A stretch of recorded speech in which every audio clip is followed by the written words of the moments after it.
राधे राधे, हरे कृष्ण। हर साल देवउठान एकादशी के दिन भगवान शालिग्राम जी के साथ तुलसी जी का विवाह किया जाता है। तो आज की इस वीडियो में मैं आपके साथ तुलसी विवाह की बहुत ही सरल और आसान विधि शेयर कर रही हूँ। इस वीडियो को आप पूरा देखकर कमेंट करके जरूर बताइएगा कि ये वीडियो आपको कैसी लगी। तुलसी विवाह आपको खुले आंगन में, बालकनी में या फिर घर की छत पर करना चाहिए। और इस तरह से आपको एक चौकी रखनी है जिसके ऊपर पीला या लाल वस्त्र बिछाना है और तुलसी माता का पौधा गमले सहित आपको रखना है। अगर आपके पास चौकी नहीं है तो जमीन पर आप पुष्प का आसन देकर भी शालिग्राम भगवान और तुलसी माता को विराजित कर सकते हैं। यहाँ पर ध्यान रखिएगा कि जब तक तुलसी माता और शालिग्राम भगवान जी के फेरे नहीं होते हैं तब तक तुलसी माता शालिग्राम भगवान जी के दाहिनी तरफ विराजित रहती हैं, और जब हम उनके फेरे करवा देते हैं तो तुलसी माता शालिग्राम भगवान जी या विष्णु भगवान जी के साथ यदि विवाह करा रहे हैं तो वो उनके बाईं तरफ विराजित हो जाती हैं। अब हम चौकी के ठीक सामने स्वास्तिक का चिन्ह बनाएंगे, क्योंकि स्वास्तिक का चिन्ह हिंदू धर्म में सभी पूजा पाठ में जरूर बनाया जाता है और ये बहुत ही शुभ माना जाता है। अब हम चौकी पर थोड़े से पुष्प का आसन देकर विघ्नहर्ता भगवान गणेश जी को विराजित करेंगे, क्योंकि बिना गणेश भगवान जी के कोई भी कार्य अधूरा माना जाता है और वैवाहिक कार्य हो तो सबसे पहले पूजा गणेश भगवान की ही की जाती है।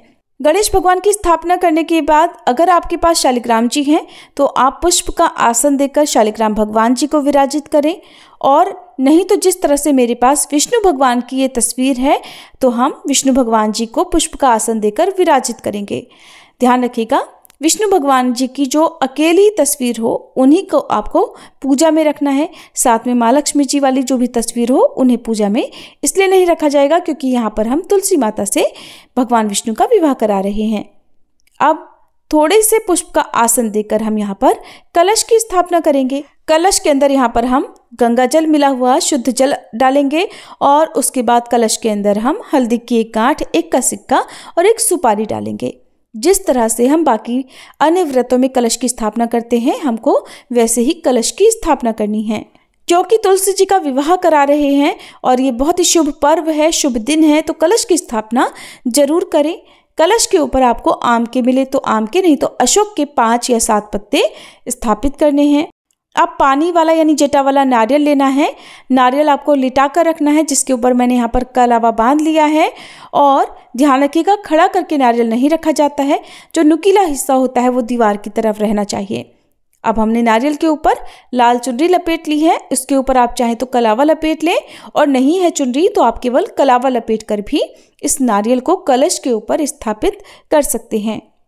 अब हम यहाँ पर हाथ जोड़कर गणेश भगवान, विष्णु भगवान, कलश में वास करने वाली सभी शुभ शक्तियों और तुलसी माता से आह्वान करेंगे कि आप कृपया हमारी पूजा में पधारिए और हमारे द्वारा की गई पूजा को और इस वैवाहिक बंधन को, वैवाहिक रस्मों को स्वीकार करके अपना आशीर्वाद हम पर और हमारे परिवार पर बनाए रखिएगा। अब ओम श्री गणेशाय नमः कहकर हम पूजा की शुरुआत करेंगे, शुभारंभ करेंगे। तो गंगाजल और पुष्प की सहायता से हम सभी देवी देवताओं के ऊपर, तुलसी माता, विष्णु भगवान और गणेश भगवान सभी के ऊपर जल का छींटा लगाएंगे। जो भी पूजन सामग्री है सभी पर गंगाजल का छींटा देकर सभी की शुद्धि कर लेंगे। अब हमने चौकी के ठीक सामने जो स्वास्तिक का चिन्ह बनाया है वहां पर हम एक दीप प्रज्वलित करके रखेंगे। घी का दीपक हो तो घी का, नहीं तो तिल के तेल का दीपक आप जला सकते हैं। अब ओम श्री गणेशाय नमः कहकर गणेश भगवान जी को तिलक करें, कलश पर तिलक लगाएं, तुलसी माता पर तिलक लगाएं, रोली कुमकुम का तिलक आप लगाइएगा, और विष्णु भगवान जी को चंदन का या हल्दी का तिलक लगाएं। अब विवाह से पहले जो हल्दी की रस्म की जाती है वो हम यहाँ पर करेंगे। भगवान विष्णु के मस्तक पर, दोनों गालों में और सभी हाथों में, भुजाओं में, चरणों में हम हल्दी लगाएंगे, और भगवान विष्णु से स्पर्श कराकर हम तुलसी माता को भी हल्दी का लेप लगाएंगे। पत्तों पर, तुलसी की जड़ में थोड़ी थोड़ी हल्दी अर्पित करेंगे। साथ ही साथ हम तुलसी माता को चूड़ी, बिंदी, मेहंदी आदि भी लगा देंगे, और जिस तरह से एक दुल्हन को विवाह से पहले तैयार किया जाता है उस तरह से हम तुलसी माता का श्रृंगार भी कर देंगे। अब पहले गणेश भगवान जी को जनेऊ अर्पित करेंगे, फिर विष्णु भगवान जी को भी हम जनेऊ अर्पित करेंगे। इसके बाद वस्त्र रूपी कलावा गणेश भगवान जी को अर्पित करने के बाद विष्णु भगवान जी को भी हम वस्त्र रूपी कलावा अर्पित करेंगे। या साथ ही साथ आप इस समय यहाँ पर विष्णु भगवान जी को पीला वस्त्र भी अर्पित कर सकते हैं। तुलसी माता को वस्त्र रूप में हम यहाँ पर चुनरी अर्पित करेंगे और मन ही मन आप ओम श्री तुलसी नमः, ओम श्री तुलसी नमः या ओम नमो भगवते वासुदेवाय मंत्र का जाप करते रहें या हरे कृष्ण महामंत्र का जाप करते रहें। मौन होकर पूजा आपको नहीं करनी है, किसी न किसी मंत्र का जो भी आपको आता हो उसका जाप आपको इस समय करते रहना है। सभी को हम बारी बारी से पुष्प अर्पित करेंगे। इसके बाद हम अपने दाहिने हाथ में थोड़े से सफ़ेद तिल लेकर विष्णु भगवान जी को समर्पित कर देंगे, क्योंकि आज के दिन चावल का प्रयोग नहीं किया जाता है और थोड़े से तिल हम यहाँ पर तुलसी माता को भी अर्पित करेंगे। अब बारी है वरमाला की। तो वरमाला यदि आपके पास फूलों वाली हो, ताजे फूलों की हो तो ताजे फूलों की ले सकते हैं, नहीं तो आर्टिफिशियल वरमाला भी ले सकते हैं। पहले तुलसी जी को स्पर्श कराकर इस वरमाला को आपको भगवान विष्णु या शालिग्राम भगवान जी को धारण करवाना है। फिर उसके बाद विष्णु भगवान जी से स्पर्श कराने के बाद इस वरमाला को आपको तुलसी माता जी को धारण करवाना है। तो ये वरमाला की रस्म संपन्न हो गई। विवाह की रस्में करते हुए आप मंगलम भगवान विष्णु, मंगलम गरुड़ ध्वज, मंगलम पुंडरीकाक्ष, मंगलाय तनोहरि इस मंत्र का जाप करते रहें।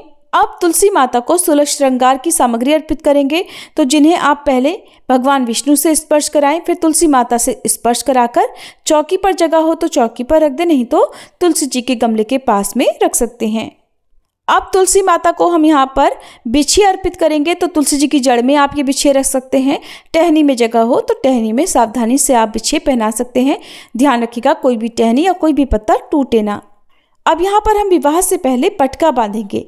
तो पटका यानी लंबा सा एक पीला वस्त्र जो होता है, जो हिंदू धर्म की मान्यताओं के अनुसार चलता है, जिसे भगवान विष्णु को ओढ़ाया जाता है, कंधे पर डाला जाता है और जिसमें एक कोने में गांठ लगा दी जाती है। गांठ में आप थोड़े से सफ़ेद तिल, थोड़े पुष्प, हल्दी की एक गांठ और एक सिक्का रख लें और गांठ लगाकर उसे विष्णु भगवान जी से स्पर्श करा दें।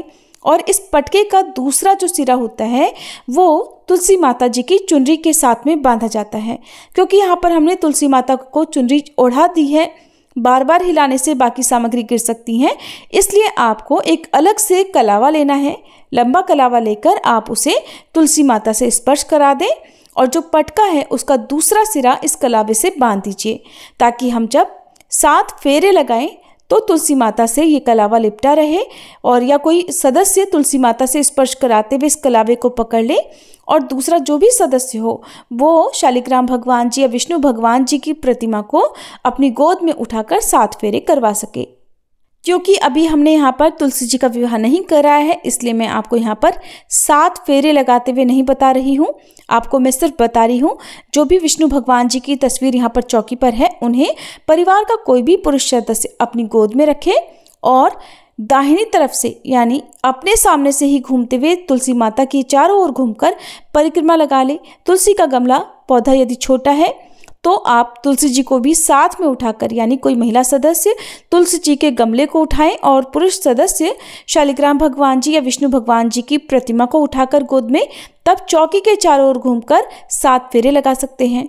ऐसा संभव ना हो तो केवल भगवान विष्णु या शालिग्राम भगवान जी को गोद में उठाकर भी आप 7 फेरे लगा सकते हैं।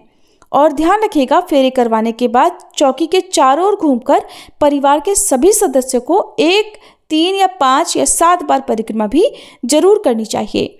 अगर आपके घर में चारों ओर घूमकर परिक्रमा करना या फेरे लगाना पॉसिबल ना हो तो आप विष्णु भगवान जी की या शालिग्राम भगवान जी की जो भी तस्वीर प्रतिमा है उन्हें अपने दोनों हाथों में उठाकर तुलसी जी के पौधे के चारों ओर ऊपर से चारों ओर 7 बार फेरे लगवाकर वापस से चौकी पर रख दीजिए। ध्यान रखिएगा फेरे करवाने के बाद तुलसी माता का जो गमला है वो दूसरी तरफ आ जाएगा और विष्णु भगवान जी या शालिग्राम भगवान जी तुलसी माता की जगह पर चले जाएंगे, क्योंकि जो पत्नी होती हैं उनका स्थान वामंगी होता है, यानी बाईं तरफ पत्नी विराजित होती हैं। तो फेरे करवाने के बाद आप विष्णु भगवान या शालिग्राम भगवान जी की जगह जरूर बदल लें। अब जैसे यहाँ पर मैंने चौकी पर कलश भी स्थापित किया हुआ है और भगवान विष्णु की प्रतिमा भी विराजित की हुई है, तो आप यहाँ से तुलसी जी का ही गमला दूसरी तरफ उठाकर रख सकते हैं, ताकि चौकी पर से रखी हुई कोई भी सामग्री या कोई भी तस्वीर, कोई भी पूजा की कोई भी सामग्री आपको हटानी ना पड़े। तो आप तुलसी जी का ही गमला उठाकर दूसरी तरफ भगवान विष्णु के बाईं तरफ विराजित कर सकते हैं। अब हम यहाँ पर सिंदूर दान की रस्म करेंगे। तो देखिए, सिंदूर दान की रस्म आपके यहाँ पर जैसे भी होती हो वैसे आप कर सकते हैं। जैसे कि यहाँ पर मैंने एक सिक्का लिया है, चांदी का सिक्का से भी आप कर सकते हैं। तो सिक्का साधारण यहाँ पर मेरे पास है, जिसमें हम सिंदूर लगाकर पहले शालिग्राम भगवान जी या विष्णु भगवान जी से स्पर्श कराने के बाद उस सिंदूर को हम तुलसी माता को अर्पित करेंगे। तुलसी माता की मांग का ध्यान करते हुए हम तुलसी जी की जड़ में या टहनी में सिंदूर लगा देंगे। इसी तरह से अब हम तुलसी माता को मंगलसूत्र पहनाने से पहले भगवान विष्णु से स्पर्श कराएंगे, फिर तुलसी माता को मंगलसूत्र भी धारण कराएंगे। अब हम यहाँ पर कन्यादान का संकल्प लेंगे। तुलसी जी को कन्या के रूप में हमने पाला है, पोसा है। अब हम उन्हें शालिग्राम भगवान जी को सौंप रहे हैं, यानी उनका कन्यादान कर रहे हैं। तो हाथ में कुछ दक्षिणा और थोड़े सफ़ेद तिल और पुष्प लेकर हम कन्यादान का संकल्प लेंगे। कन्यादान दंपतियों को ही करना चाहिए, लेकिन दुर्भाग्यवश जिनकी पत्नी या पति साथ में ना हो, वे अपने पति या पत्नी का ध्यान करके भी कन्यादान का संकल्प ले सकते हैं, क्योंकि कन्यादान महादान होता है और इससे बढ़कर पुण्य कोई नहीं होता है। इसलिए आपको इस दिन कन्यादान का संकल्प लेकर जो दक्षिणा है वो भगवान विष्णु को समर्पित करनी चाहिए। विवाह के मंडप में केले के पत्ते, केले के खंभे या फिर गन्नों का प्रयोग किया जाता है। तो जब आप मंडप सजाएं, अगर हो सके तो गन्ने खड़े करके आप उससे मंडप सजाएं, और अगर खड़े करके गन्ना रखना संभव ना हो तो चौकी के दोनों ओर भी गन्ने आप रख सकते हैं। अब यहाँ पर हम वस्त्र अर्पित करेंगे। भगवान विष्णु के लिए हम वस्त्र अर्पित करेंगे, जिसमें पीला वस्त्र हो। तुलसी माता को साड़ी, ब्लाउज या इसके अलावा जो कुछ भी आप अपनी सामर्थ्य के अनुसार देना चाहते हो वो आप रखें। और ध्यान रखिएगा, जो भी हम सामग्री अर्पित करते हैं उससे दान में दी जाती है। तुलसी माता को भेंट स्वरूप 5, 7 या 9 बर्तन अर्पित करें। इससे ज्यादा भी आप बर्तन तुलसी माता को भेंट स्वरूप दे सकते हैं। अब हम भोग समर्पित करेंगे। तो गणेश भगवान जी को हम भोग अर्पित करेंगे और उसके बाद विष्णु भगवान जी को तुलसी का पत्ता रखकर ही भोग अर्पित करेंगे। ध्यान रखिएगा, गणेश भगवान जी को तुलसी की पत्ती रखकर भोग अर्पित नहीं करना है। फिर हम तुलसी माता को भोग अर्पित करेंगे। मौसमी फलों का भोग लगाएंगे। इस मौसम में आपको जो भी फल मिल जाए, खास तौर पर आप आंवले का, सिंघाड़े का भोग जरूर अर्पित करें। यहाँ पर मैं तो तैयारी कर रही थी तुलसी माता और विष्णु भगवान जी को भोग लगाने की, लेकिन मेरी छुटकी यहाँ पर गन्ने हड़पने की कोशिश कर रही थी। यही कारण था कि मैंने इस बार गन्ने से मंडप नहीं सजाया था। अब भोग लगाने के बाद 1 लोटा शुद्ध जल लेकर सभी देवी देवताओं को अर्पित करें। अब हाथ में थोड़े से पुष्प और सफेद तिल लेकर आपको तुलसी विवाह की कथा का पाठ या श्रवण करना चाहिए। और कथा के पाठ के बाद आपको सच्चे मन से क्षमा याचना करनी चाहिए कि अगर तुलसी जी के विवाह में आपसे कोई भी भूल चूक हो गई हो, कोई रस्म गलत हो गई हो, कोई भी गलती हो गई हो, तो उसका दोष आपको ना लगे। कथा समाप्ति के बाद, क्षमा याचना करने के बाद पुष्प और जो तिल हैं उन्हें आप जल के लोटे में छोड़ दीजिए और भगवान विष्णु से हाथ जोड़कर आप निवेदन करें कि हे विष्णु भगवान, हे शालिग्राम भगवान, आपकी तुलसी मैं आज आपको समर्पित कर रही हूँ। आप इन्हें पत्नी के रूप में स्वीकार करके वैकुंठ लोक को पधारिए और आपका आशीर्वाद, तुलसी माता का आशीर्वाद हम सभी पर सदैव बना रहे। इस समय आप हवन भी कर सकते हैं, क्योंकि अग्नि देवता के माध्यम से हमारे देवी देवता अपना अपना भाग स्वीकार करते हैं। तो हवन कुंड में आप आम की लकड़ी जलाकर, कपूर जलाकर, हवन सामग्री डालकर, सफेद तिलों से और जो भोग हमने अर्पित किया है मिठाई, बताशे या मिश्री आदि से 11 बार या 108 बार आहुति भी दे सकते हैं। हिंदू धर्म में फेरे कराते समय अग्नि प्रज्वलित की जाती है, फिर उसके चारों ओर घूमकर जो फेरे हैं वो लिए जाते हैं। लेकिन यहाँ पर हमने जलते हुए दीपक को साक्षी मानकर ही भगवान विष्णु और शालिग्राम भगवान जी के फेरे करवाने हैं। आप चाहें तो हवन कुंड में अग्नि प्रज्वलित करके भी आप फेरे करवा सकते हैं। इस प्रकार विवाह संपन्न होने के बाद आप श्री तुलसी चालीसा का पाठ, श्री विष्णु चालीसा का पाठ करें। शालिग्राम स्तोत्र का पाठ करने के बाद सबसे अंत में तुलसी माता की आरती जरूर उतारें।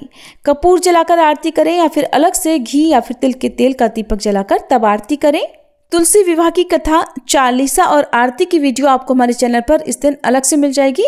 आप उसमें से चाहें तो कथा भी सुन सकते हैं और आरती भी कर सकते हैं।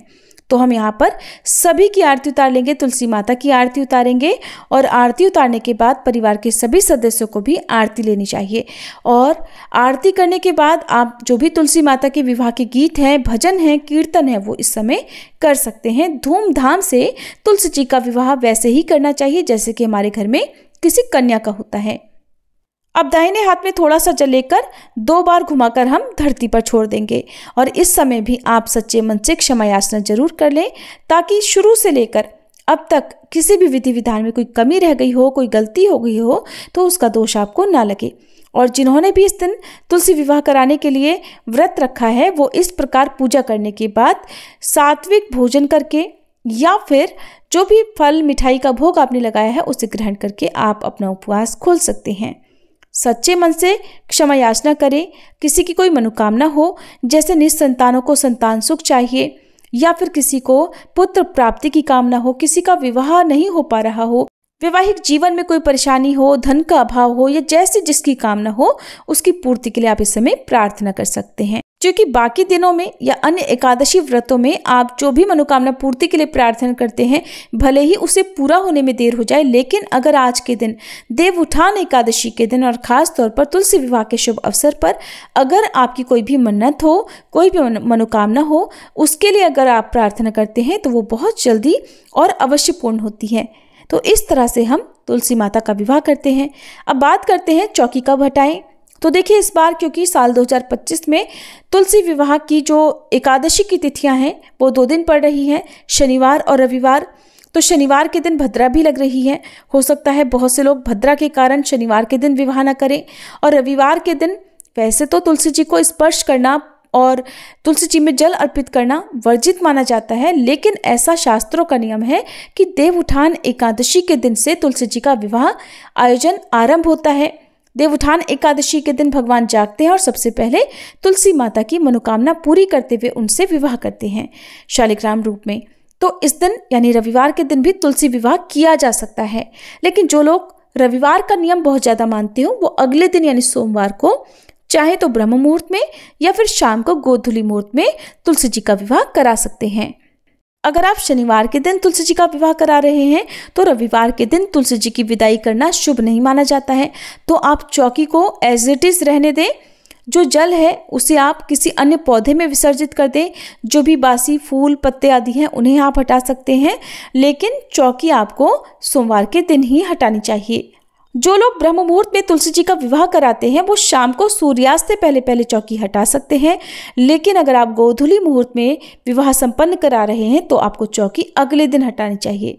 और वैसे भी तुलसी जी का विवाह देव उठान एकादशी से लेकर कार्तिक शुक्ल पक्ष की पूर्णिमा यानी कार्तिक पूर्णिमा तक किया जाता है।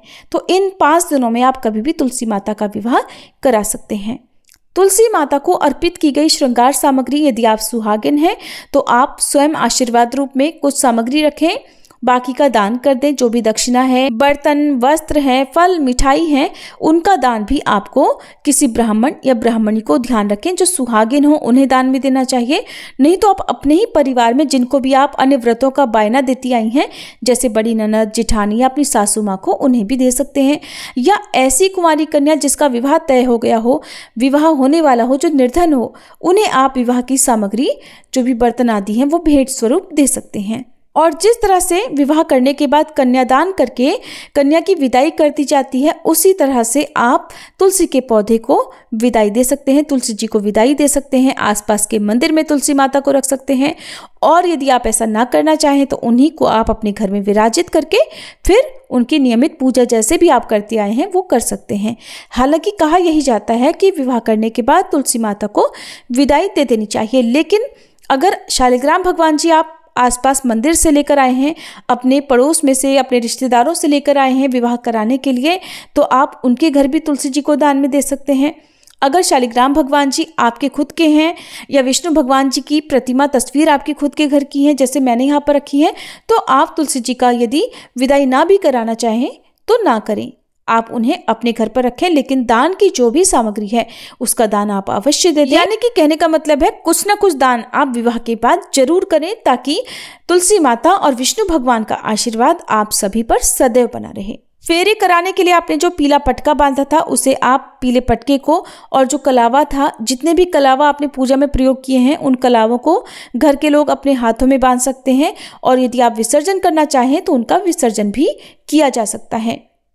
तो ये थी आज की वीडियो। जानकारी आपको कैसी लगी कमेंट बॉक्स में जरूर बताइएगा।